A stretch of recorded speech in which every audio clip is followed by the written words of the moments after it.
সময়ের সাথে সাথে প্রহরপ্রিয়তি অনেক দায়িত্বশীল হয়ে যাচ্ছে।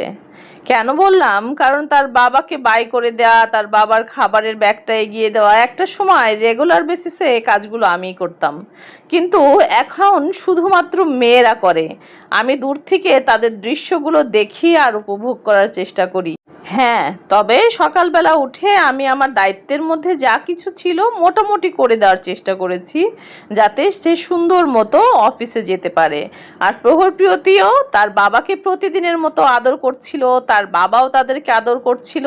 অনেক দিন পরে তাদের একটা ভিডিও ফুটেজ নিলাম, একদমই নেওয়া হয়ে ওঠে না, কারণ এগুলো সম্পূর্ণই পার্সোনাল ব্যাপার যেহেতু। তারপরও কিছু কিছু জিনিস না মনে হয় যে বন্দি করে রাখি, ওরা বড় হলে দেখবে যে ওরা ছোটবেলায় কি কি করতো। আর সেই প্রয়াসেই কিন্তু আমার এই ভিডিওগুলো মেক করা।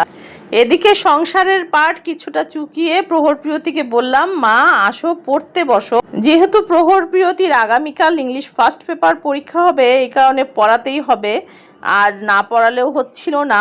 আমার ছোট দুটো মেয়েকে এই বয়সে যে পড়া পড়তে হয়, মাঝে মাঝে আমি পড়াতে যেয়ে নিজেই হাঁপিয়ে যায়।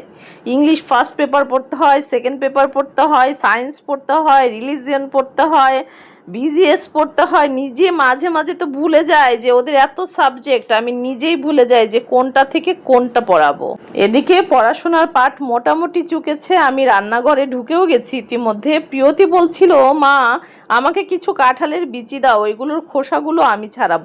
আমিও সুযোগটা হাতছাড়া করতে চাইনি, তাই তো কাঁঠালের বিচির কিছুটা অংশ কেটে দিয়েছি বটি দা দিয়ে, যাতে ওরা খোসাগুলো ছাড়াতে পারে। এদিক দিয়ে দেখি প্রহরও এসে বসে গেছে, কারণ একজন যেটা করে আর একজনও এসে সেটা জয়েন করে। এটা কিন্তু প্রহরপ্রিয়তির মধ্যে খুব বেশি কাজ করে।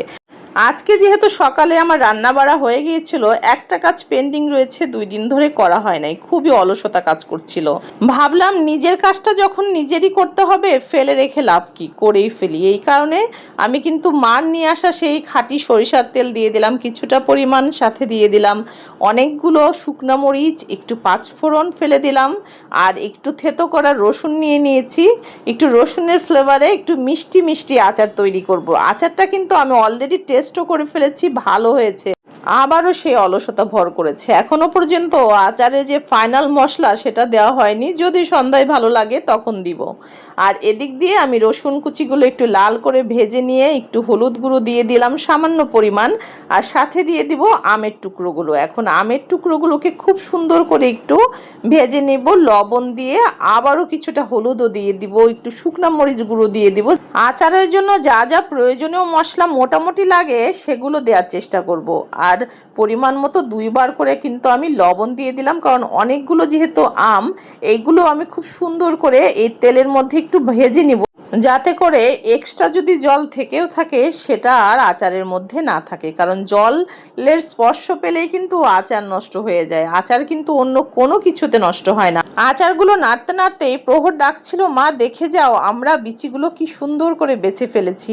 এসে দেখি সত্যি তো আমার মেয়েরা অনেক কাজের, তারা অনেকগুলো বিচি পরিষ্কার করে ফেলেছে। আর প্রহরপ্রিয়তিকে ডিভাইস থেকে দূরে রাখতে এটা কিন্তু খুবই কার্যকরী একটা পদ্ধতি হয়েছে, যদিও এটা আমার প্ল্যানিংয়ে ছিল না, এটা সম্পূর্ণই প্রিয়তির ক্রেডিট বলতে হবে। আর এদিক দিয়ে আমার আচারে চিনি দেওয়ার টাইমটাও হয়ে গেছে, আমি কিছুটা পরিমাণ চিনি দিলাম।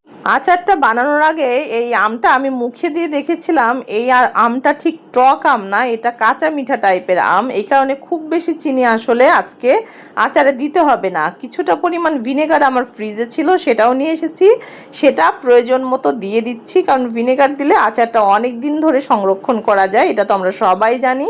চিনি দেওয়াতে কিন্তু জলটা ছেড়ে দিয়েছে আচারের, আর এদিক দিয়ে ভিনেগারটাও যেহেতু দিয়েছি, এই কারণে অনেকটা কিন্তু রস রস হওয়াতে আমার আমগুলো একদম মজে যাবে এই রসের মধ্যে। আর যেহেতু আচারের জন্য জম হচ্ছে জল, এই কারণে আমি ঢাকনাও দিব না, আবার কিছুটা পরিমাণ আমি চিনি দিয়ে দিলাম। যেহেতু প্রহরের বাবা একদমই টক মুখেই দিতে পারে না, এই জন্য তার কথা চিন্তা করে আমি আবার চিনি দিলাম। যদিও একটু টক ভাব থাকে, সে তো মুখেই দিবে না, এমনিতেই সে ডায়েটিং করছে, সে অনেক কিছুই খাচ্ছে না ইদানিং। যদি তার কখনো মনে হয় খেতে, যদি সে খায়, সেই কথা চিন্তা করেই আমি আর একটু পরিমাণ চিনি দিয়ে দিলাম।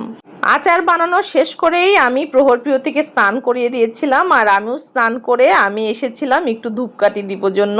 কিন্তু কে শোনে কার কথা, আমার দুই মেয়ে সমানে শুরু করে দিয়েছে পূজা অর্চনা।